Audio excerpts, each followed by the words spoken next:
Assalamualaikum warahmatullahi wabarakatuh.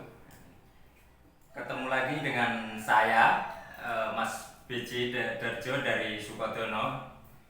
Sore ini saya di rumah Mas Lutfi mau membahas tentang jurus dewe dalam novel Celoteh Surga.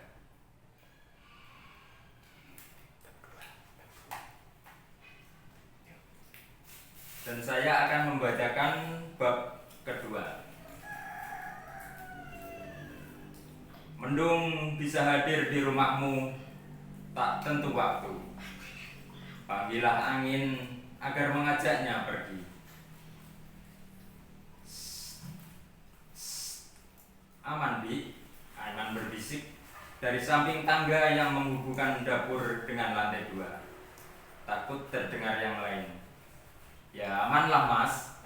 Bibi yang sedang beraktivitas di dapur tidak paham apa yang dimaksud aman oleh Aiman. Halo, Mas. Halo. Lanjut. Ya. Lanjut. Semua aman, makanan sudah siap. Jangan khawatir kelaparan. Bibi enggak jelas. Bukan itu.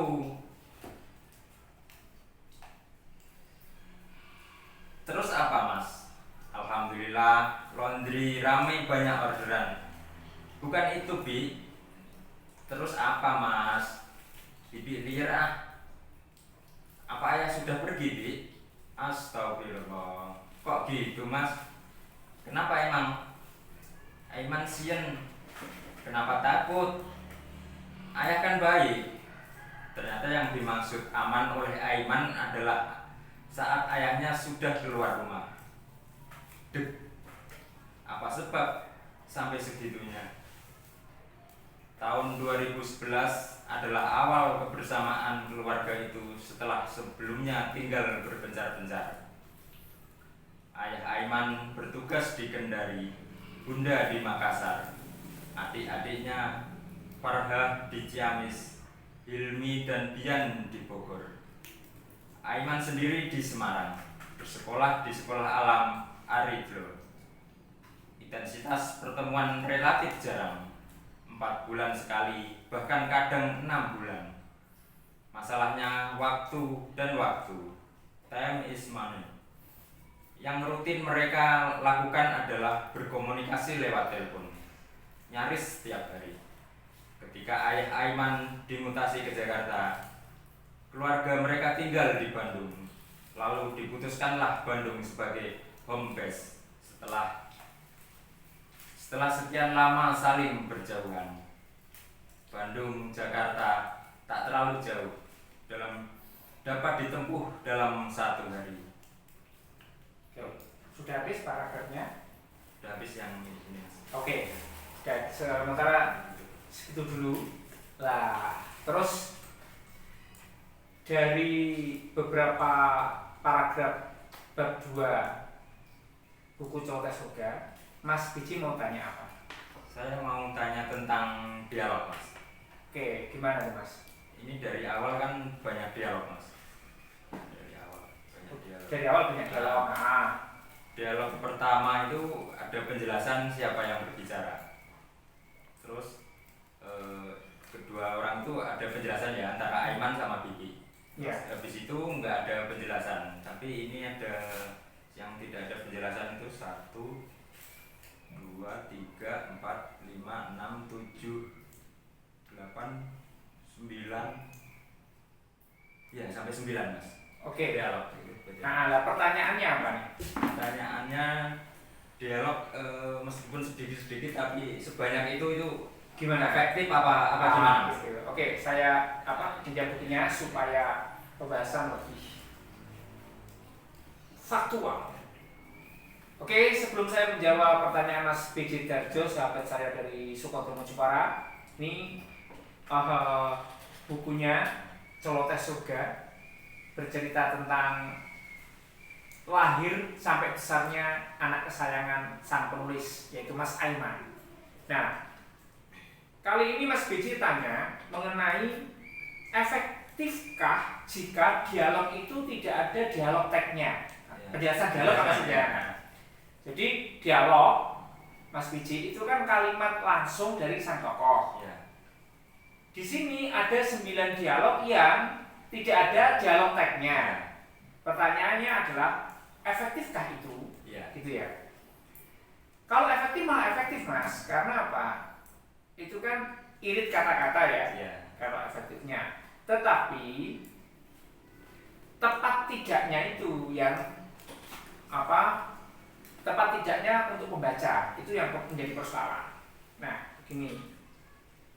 Ini ya bab 2 ini untuk beberapa paragraf awal langsung digeroyok atau digeruduk dengan dialog kan ya. Nah, gini Mas.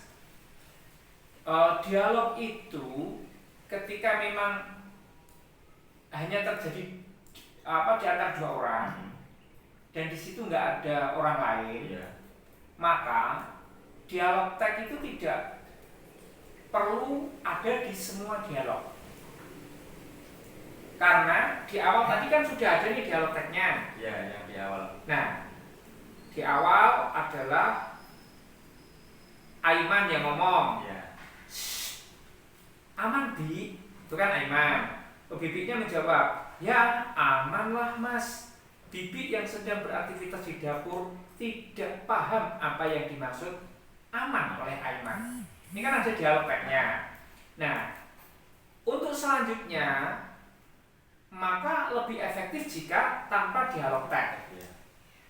Tetapi hati-hati, jika ada dialog 2 orang yang beruntun tanpa dialog tag, maka akan lebih clear kalau ada penyebutan nama di situ. Misalkan, semua aman, makanan sudah siap, jangan khawatir kelaparan. Ini kan tidak ada nama, tidak ada dialog tag, tetapi di bawahnya seperti ini. Bibi nggak jelas, bukan itu. Nah, ada nyebut kata bibi, berarti ini yang ngomong Aiman. Gitu. Kemudian lanjutnya, terus apa Mas? Alhamdulillah, laundry rame kok, banyak orderan. Nah, ini kan ada kata terus apa Mas? Jadi sudah jelas tuh untuk ke Mas Aiman. Yang ngomong berarti Bibi. Bukan itu Bi. Nah, jadi kawan-kawan semua netizen di seluruh Indonesia dan Gen Z dimanapun berada, kalau dialog terjadi antara 2 orang dan beruntun, maka akan lebih efektif tidak semua dialog pakai dialog tag atau penjelas dialog atau narasi dialog. Cukup sebutkan nama orang yang diajak bicara. Nah, sudah cukup. Nah, kemudian dialog dalam novel Celoteh Surga, terutama bab 2 ini yang dibaca Mas Biji tadi, itu taktis. Artinya apa? Satu dialog itu terdiri dari maksimal 3 kalimat dan pendek-pendek. Nah, harus seperti itu. Karena gini Mas Biji, kalau ya dialogmu itu panjang-panjang, lebih dari 3 kalimat, itu pembaca nanti bisa buyar konsentrasinya. Dan irama tulisan kurang cepat, jadi terlalu slow. Ya kan? Kayak ini kan jadi cepet nih. Terus apa Mas? Alhamdulillah laundry rame kok, banyak orderan. Bukan itu Bi. Terus apa Mas? Bibi liar Apa ayah sudah pergi Bi? Astagfirullah kok gitu Mas? Kenapa emang? Aiman sian. Kenapa takut? Ayah kan baik. Nah, tiktak dialognya kan enak Mas. Jadi satu orang ngomongnya pendek-pendek, langsung dijawab, langsung sasokan. Jadi itu loh kawan-kawan, seperti kita nonton pertandingan pingpong atau badminton. Kalau tiktaknya itu lambat, kita keburu matiin TV atau pindah channel. Tapi ketika 2 pemain ini cetak, kita kan ikut terlibat tuh. Nah, seperti itulah fungsi dialog yang taktis dan legit dalam apa ya, kaitannya dengan keterlibatan pembaca. Jadi istilahnya dialog yang pendek-pendek tapi Saling itu ya. saling menimpali. Saling menimpali ya. Nah, ya coba deh Mas Biji nonton badminton nih. Ya. Pemainnya santai, situ yang bales santai, nyemesnya juga klawir, enak nggak dilihat? Enaknya jebret drop shot terus cemes kan gitu. Nah, seperti itu kawan-kawan. Jadi salah satu fungsi dialog itu, Mas PJ dan kawan-kawan, adalah mempercepat irama tulisan, irama cerita. Nah, tetapi ini yang perlu diwaspadai, Mas.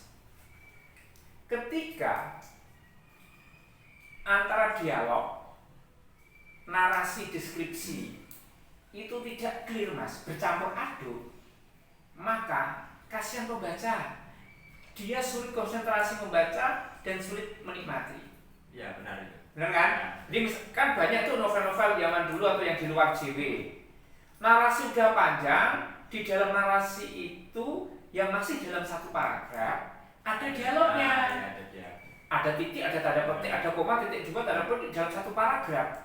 Ambiar nggak membaca? Ambiar. Gitu loh. Itu namanya nggak clear.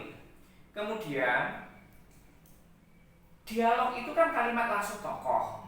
Maka dalam dialog itu konten atau isinya, Mas, tentang perasaan tokoh, pikiran tokoh, hati tokoh, suara hati.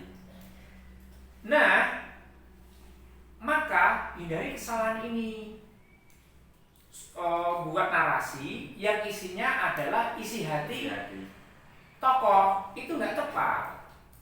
Jadi kalau narasi itu kawan-kawan, narasi itu menceritakan adegannya. Jadi seperti Aiman melempar piring misalkan, Bibi mengelap lantai, itu narasinya, ya kan? Jangan buat narasi seperti ini. Aiman mukanya merah padam, memendam amarah yang memuncah karena tersinggung oleh, loh kok kamu tahu kalau tersinggung? Gitu loh. Iya. Jadi ketersinggungan si Aiman atau tokoh itu diungkapkan dalam dialog. Itu namanya clear. Jadi ini sekali lagi saya ulangi, Mas Biji, untuk Mas Biji juga. Narasi itu, Mas, menjelaskan adegan secara umum, gerakan-gerakan besar. Misalkan BJ pergi ke pasar, di pasar ketemu Lutfi dan mereka bercakap. Itu narasi. Nah, dialognya, Mas kok baru kelihatan? Aku kangen loh ngobrol denganmu. Jadi kangen ngobrolnya taruh di dialog, jangan di narasi. BJ wajahnya berbenar-benar karena kangennya terhadap Lutfi terpenuhi. Lah, kok iso? Gitu kan? Nah, kemudian bedanya narasi sama deskripsi gimana? Mau tahu nggak? Mau tahu, Mas. Nah, kalau deskripsi itu, Mas, dia menjelaskan lebih detail. Tadi kan BJ sama Lutfi ketemu di pasar. Itu narasi. Kalau deskripsi ini, BJ sambil bertanya, wajahnya berseri-seri, matanya berbinar, dan nada bicaranya itu ontas, lantang. Lutfi menjawab juga dengan nada yang lantang sambil menawarkan kopi. Itu deskripsi. Deskripsi adalah penjabaran yang lebih detail tentang gerak-gerik tubuh, mimik, kemudian juga gerakan mata, ya kan, gerakan tangan, misalnya mites nyamuk, nyelontek gitu ya, atau mukul kelereng, mukul cicak, nyelontek kelereng gitu loh, Mas. Atau bisa, Mas, menceritakan situasi saat kita bertemu di pasar itu. Bisa, itu deskripsi. Jadi kita namanya deskripsi setting. Jadi BJ sambil mendengarkan cerita Lutfi, BJ menggeser bangku panjang dari bambu mendekat. Tapi tanpa sengaja dia menyenggol emak-emak yang lagi bawa belanjaan. Nah, gitu. Banyak novel Indonesia yang dia menjelaskan setting atau suasana lingkungan sekitar cerita itu terlalu bertarik-tarik, ceritakan 2 paragraf sendiri, gak perlu. Jadi kalau penulis yang cerdas itu dengan dialognya tokoh, dia bisa menceritakan banyak hal, termasuk setting, termasuk pembentukan konflik, pembentukan karakter tokoh, gitu Mas. Maka teman-teman, dialog itu adalah termasuk roda penggerak dari cerita dan membuat pembaca lebih terlibat, gitu Mas Biji. Oke, sebelum kita tutup sesi ini karena udah panjang nih kayaknya, satu pertanyaan lagi Mas, silakan. Apa nih pertanyaannya? Satu aja. Masih tentang dialog, tadi kan pendek-pendek. Efek yang efektif kalau terjadi, kadang ada terjadi dialog sampai panjang ya. Sampai panjang itu sampai berapa kalimat? Betul. Ini pertanyaan cerdas. Jadi satu kali tokoh ngomong itu sebaiknya maksimal 3 kalimat. 3 kalimat ya. Dan upayakan jangan panjang-panjang. Kalau seandainya dia itu ceritanya panjang dan ada 7 kalimat misalkan, pecah jadi 2 dialog. Caranya Mas? Caranya gini, 3 kalimat pertama kan ditutup ada petik misal gini, Lutfi meneguk kopinya untuk membasahi tenggorokan. Kemudian baru dia melanjutkan. Ada sisipan ya. Nah, sisipan narasi atau deskripsi gitu. Kenapa seperti itu? Ya gini loh Mas. Seperti Anda itu seperti Anda mau makan supaya sedap, setelah makan banyak makanan, sisiplah dengan minum. Jadi ya kan? Gitu. Oke Mas, jadi tentang dialog sudah clear? Tentang dialog sudah clear untuk sementara. Oke, kalau sudah clear, tolong dipencet itu. Siap. Saya yang menutup. Assalamualaikum warahmatullahi wabarakatuh. Salam jenius mulia.